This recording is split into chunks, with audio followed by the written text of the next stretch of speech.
दोस्तों आज का वीडियो में आज हम जो है जीव विज्ञान की शाखा और उसके अध्ययन क्षेत्र पढ़ेंगे। तो शुरू करते हैं। फाइकोलॉजी में शैवाल का अध्ययन किया जाता है। शैवाल का क्षेत्र आता है। एनाटॉमी में आंतरिक संरचना का क्षेत्र आता है। एंथ्रोलॉजी में हड्डियों के जोड़ का, ये इम्पोर्टेंट लग रहा है दोस्तों, इसको आप थोड़ा सा याद कर लीजिए। कार्डियोलॉजी में हृदय विज्ञान का, ये भी इम्पोर्टेंट है। कार्किनोलॉजी में कैंसर का, ये इम्पोर्टेंट है। बैक्टीरियोलॉजी में जीवाणु का, बैक्टीरियोलॉजी में जीवाणु की तो आसानी ही है, बैक्टीरिया से जीवाणु के रिलेशन पड़ता है। कोरोलॉजी में जीवों का भौगोलिक वितरण,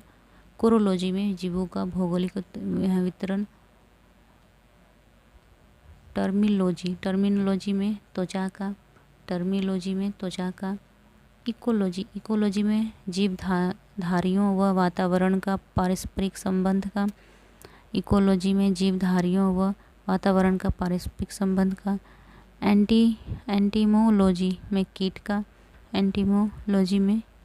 का। जेनेटिक्स में जो तो सिंपल सा है, वंशानुगति व विभिन्नताएं जो उसमें आती है। गायनिकोलॉजी में ये भी तो सिंपल है। हेमेटोलॉजी में रुधिर का, हेमेटोलॉजी में भी। हेल्मिन्थोलॉजी में कृमि यानी कीड़े जो होते हैं पेट में, वो उसका, या तो और दूसरा जो होता है। हर्पेट्रोलॉजी में सरीसृप का, हर्पेट्रोलॉजी में सरीसृप का। हेप्टोलॉजी में यकृत का।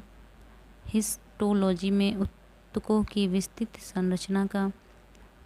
इच्थियोलॉजी में मछलियों का। लेप्रोलॉजी में कुष्ठ रोगों का। मैलेरियोलॉजी में मलेरिया का। तो दोस्तों ये जो है आप नोट कर लीजिए एक कॉपी पे और उसको लिख लीजिए, और उसको लिखने के बाद उसको अच्छे से याद कर लीजिए, जैसे कि आपको ये अच्छे से मतलब कि इसी में से क्वेश्चन निकल के आते हैं दोस्तों, क्योंकि हमसे उसका डिटेल नहीं पूछेगा, ऑप्शन दिया जाएगा, उसमें जो आपको सटीक आंसर लग रहा है उसी पे आप उसको भर के फिल करके आइएगा। क्योंकि अगर जिसके पास अगर डाउट रहता है तो उसको उसमें आंसर नहीं देना चाहिए, क्योंकि ये इसमें नेगेटिव मार्किंग है होने की वजह से 0.25 नंबर कट जाएगा, जिसकी वजह से हमको कम नंबर मिलेगा और मेरिट में नाम नहीं। अगर हम पास भी हो जाते हैं, जो हमारा जो कैटेगरी में जितना भी मार्क लाना है वो हम पास भी हो जाते हैं, तब पर भी हमको मेरिट में नंबर नहीं मिलेगा, अगर नंबर कटते जाएगा। और नंबर लाने के लिए दोस्तों हमें पूरा याद होना चाहिए। तो दोस्तों ये सब ध्यान रख लीजिएगा। मैलेरियोलॉजी में मलेरिया का है, ये सब थोड़ा मिलता जुलता रहता है दोस्तों, थोड़ा ध्यान दीजिए तो सब चीज़ ही इसमें आसान रहेगा। दोस्तों कुछ एक लाइन का जो वाक्य है उसको हम देख लेते हैं, ज़्यादा वीडियो लंबा नहीं होना चाहिए, तो हम देख लेते हैं। ठीक है दोस्तों। जीव द्रव्य सिद्धांत किसने दिया है? तो शुल्ज ने दिया है दोस्तों। जीव द्रव्य सिद्धांत किसने दिया है? शुल्ज ने दिया है। साइटोकाइनेसिस में किसका विभाजन होता है? कोशिका द्रव्य का होता है। किसे सूक्ष्म जीव विज्ञान का जनक कहा जाता है? ल्यू वैन हॉक को कहा जाता है। सबसे लंबी कोशिका कौन सी है? तंत्र की कोशिका होती है, ये तो सबको मालूम है।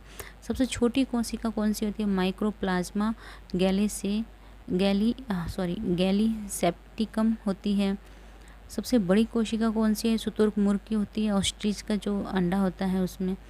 एक कोशिकीय जीवों का अध्ययन सर्वप्रथम किस वैज्ञानिक ने किया? ल्यू वैन हॉक ने किया। 80% से अधिक कोशिकाओं में पाया जाने वाला पदार्थ कौन सा है? तो जल है। सबसे छोटा कोशिकीय अंग कौन सा है? राइबोसोम है।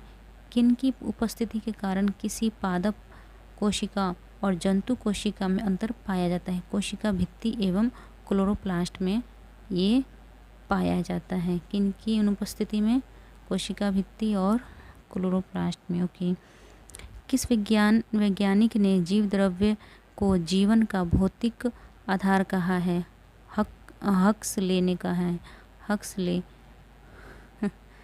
किन्हें छोड़कर माइटोकॉन्ड्रिया सभी पौधों और प्राणियों की सभी सजीव कोशिका में पाया जाता है, जीवाणु और नीलहरित शैवाल में पाया जाता है।